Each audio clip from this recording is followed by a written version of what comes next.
Greetings, fellow scribes! Welcome back to the archive. This week I conclude my discussion on Deadlands by talking about the mechanics of the system. Now, Deadlands has a very unique look at the table because of its mechanics, because it uses poker chips, playing cards, as well as dice. So, if someone comes in, looks at a table playing Deadlands, they're going to see not only dice, but they're going to see players with cards in hand as, their action cards, which determine their initiative. They'll see cards face down under their poker chips. They'll be seeing the players putting poker chips into the pot to do different things. Very unique look when played right. Also, a quick shout out to Creative Play and Podcast Network LLC. They are my 50th subscriber. Thank you for pushing me over that threshold. Because of them, I will now have my Patreon active, and I will put the link in the description below. So with all that said, I'll just sit back, relax, and enjoy as we talk about the mechanics of Deadlands. Before I begin, let me just say, if you like this video, please click like and subscribe down below. Leave me comments, follow me on Twitter, tell me what you like, what you didn't like, what you'd like to hear more about in the future. I'm always looking for ways to help improve the channel. With that said, let's just get right on into this, shall we? So, Deadlands is a attribute and skill system. But it has a sort of weird way it works the two. Attributes are used only for attribute tests and determining the dice used for a skills test. So, if you have the climbing skill at 3, and you have a 4d12 strength and a 2d8 knowledge, let's say the GM asks you to just make a normal climbing check. Well, you've got a 3 in your climb skill, and your attribute dice for strength is 12. So you'd be rolling 3d12. Remember, that 4d12 in strength is only used for purely strength-based tests. Now, same time, the GM asks you to do a climbing test, but using knowledge instead of strength, because he's not asking you in this case to climb anything. He's asking you to tell what you know about climbing. Maybe it's you're looking at a rock face and you're telling someone how you'd climb it. In that case, you would be your 3 dice because of your 3 aptitude in climbing, but you'd be using d8s because that's what your knowledge attribute is. See, it's a really basic system like that. Now, when you roll the dice, you don't roll them and add them up. So, going back to our nice example, let's just go with the strength climbing. You roll your 3d12. You roll a 3, a 5, and an 8. Your result is the 8. So that's good for some fairly high-end level climbing. You barely succeed. Now, they have a concept called raises, or raising the pot. What it is if you succeed by 5 or more, it increases the margin of success, increases more of what you can do. There are mechanics in combat that are based on raises. Like, if you hit in combat, every raise allows you to adjust up to 1 point of where you hit.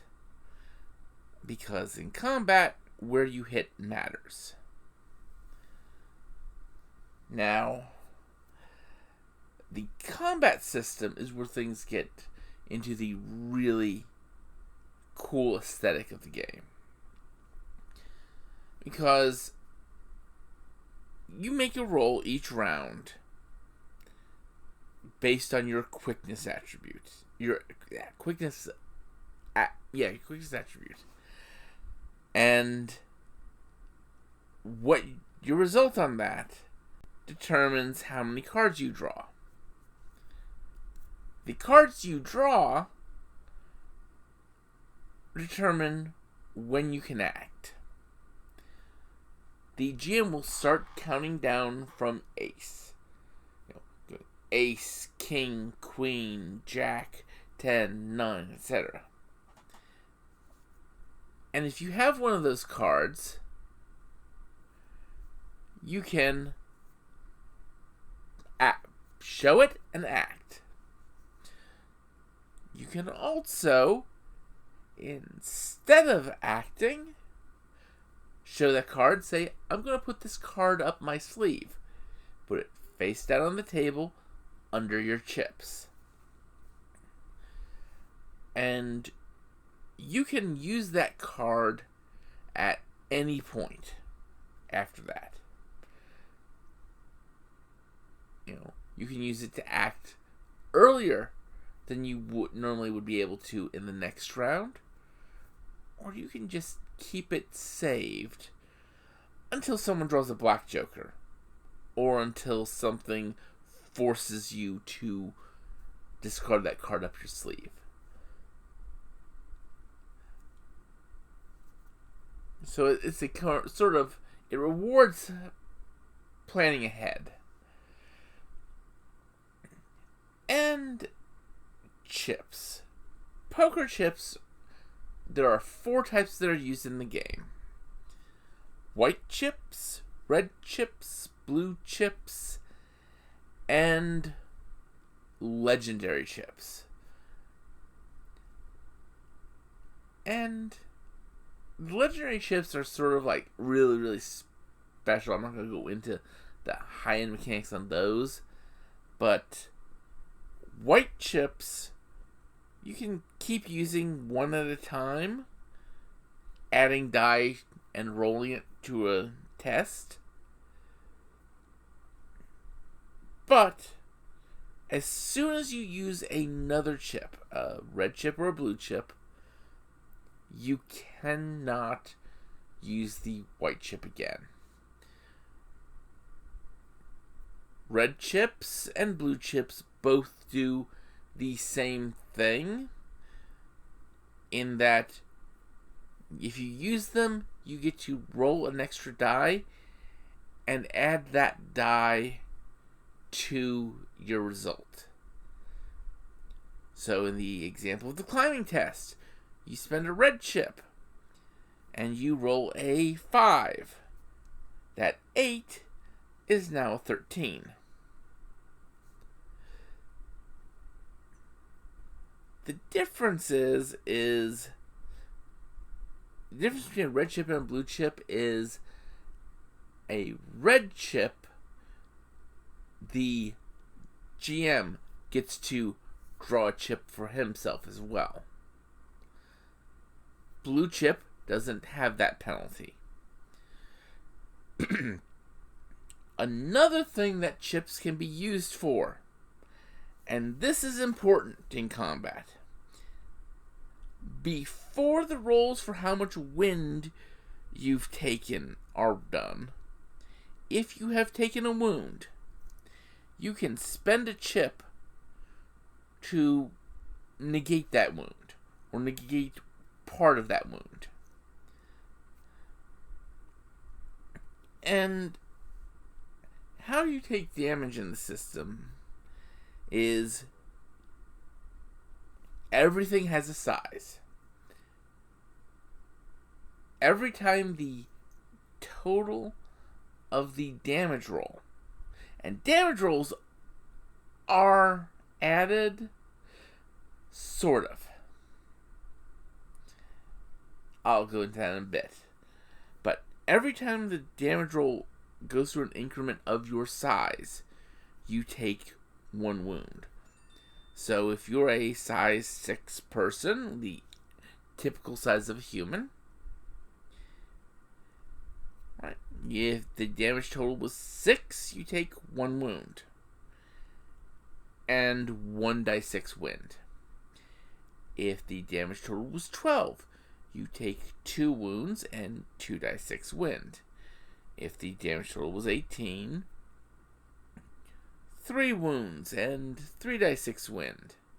If the damage value was 19, 3 wounds and 3 die 6 wind, because you always round down.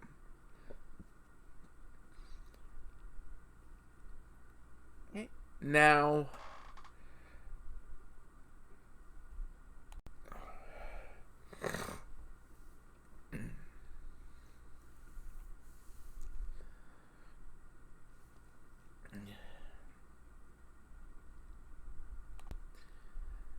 damage is based on the type of weapon you're using. Ranged weapons have a set damage value. If you're using a gun that does 3 die 8 damage, you're going to roll 3 die 8 and add those results up. If you're using a melee weapon, however, or you're in unarmed combat, your damage is first a strength check. And this works just like any other attribute check. So it only goes by the highest of the die rolled on your strength. And then if you're using, say, a knife, which is strength plus 1 die 6, you would do a strength attribute check and then add the result of that 1 die 6 to that. If you were using something that added 2 die 6, you would roll those 2 die 6, add them together, then add them to your strength test. That's the overall gist of how the core mechanics of the setting work.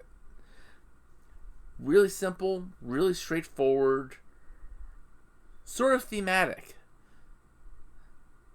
Now, one of the fun elements is you have to roll for where you hit. Now, if you're in hand-to-hand combat, if you're melee combat, you add a +2 to the result for where you hit, which means most rolls are going to hit the upper body. As they put it, how many knife fights end up in a pile of severed toes?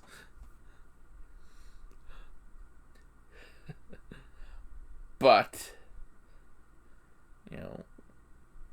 you roll, you hit a location. And if that location takes a wound, that wound goes to that location only.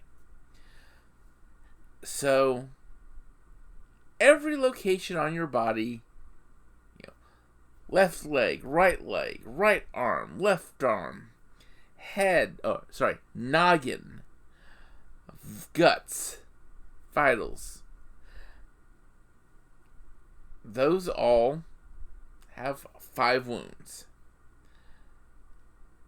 And if you deal 5 wounds to any location, it is maimed. If you deal more than 5 wounds to the head or guts, you killed the person. Anywhere else, you can't kill. You cannot die from getting your arm shot to ribbons. You cannot die from getting your legs shot to ribbons. Well, directly anyway. You will still be taking wind from those, which will eventually start dealing damage to your guts. Because if your wind goes negative by certain stats, then you take a wound to the guts. And each time it goes negative that amount, you take another wound to the guts. And that's the process they call bleeding out. It also works for things like suffocation and a whole bunch of other stuff. But you probably aren't here to hear just about the basics of Deadlands. You probably want to hear about the fun stuff, the magic side of things. And that's where cards get fun. So there are 3 types of magic in the game. Hucksters, shamans, and the blessed. The blessed are people who are people of faith, who do basically miracles. Shamans and hucksters both use spirits called Manitou. The difference is the shamans empower the Manitou to do things, while the hucksters let themselves be possessed by the Manitou briefly. And blessed and shamans, it's just a straight up difficulty roll. They don't really have much in the way of using card effects. Hucksters, though. Hucksters learned magic from Hoyle's Book of Games. And they use the card game of poker to represent their controlling the Manitou.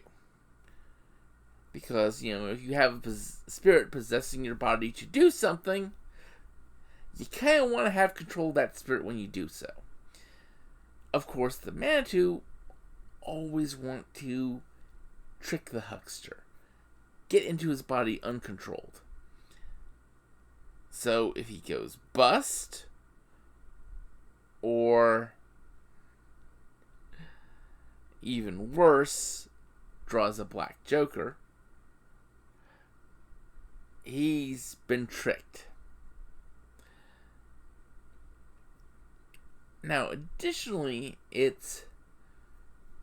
huckster does a roll based on the spell he's casting, the hex he's slinging,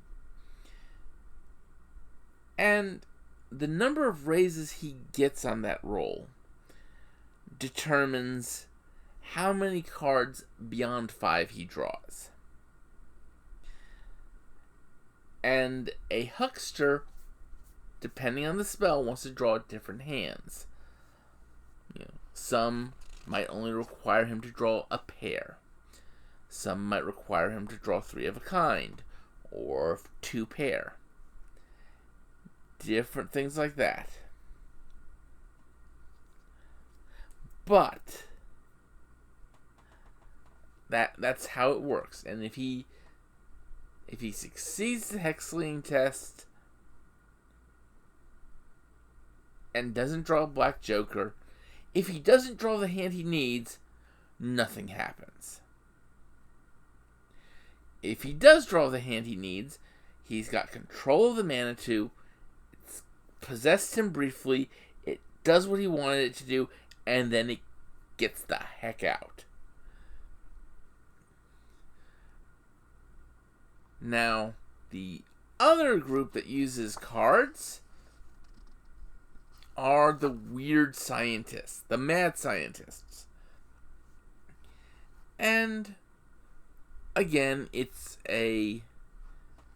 they make the test. The test that they make, the number of raises they get on it determines how many extra cards they get to draw, and of course the minimum hand that they need. But at the same time, all this affects the reliability of their stuff. Remember, you're talking about people who make Doc Brown from the Back to the Future series look sane. Yeah, think about that. They're working with Ghost Rock and other stuff that has tendencies to do weird things to people. But again, it's still a basic system of you make your test, you draw your cards. If you got the correct number, it works. If you get bad results, it works in theory, maybe, until it blows up. Or worse. And that's pretty much it for this section. This system is actually just a simple extension of the other core setting systems, but I felt I wanted to cover it briefly. So with all that said, next week I will begin a 2-part series talking about Aberrant. So until then, just want you all to remember to have fun and keep gaming.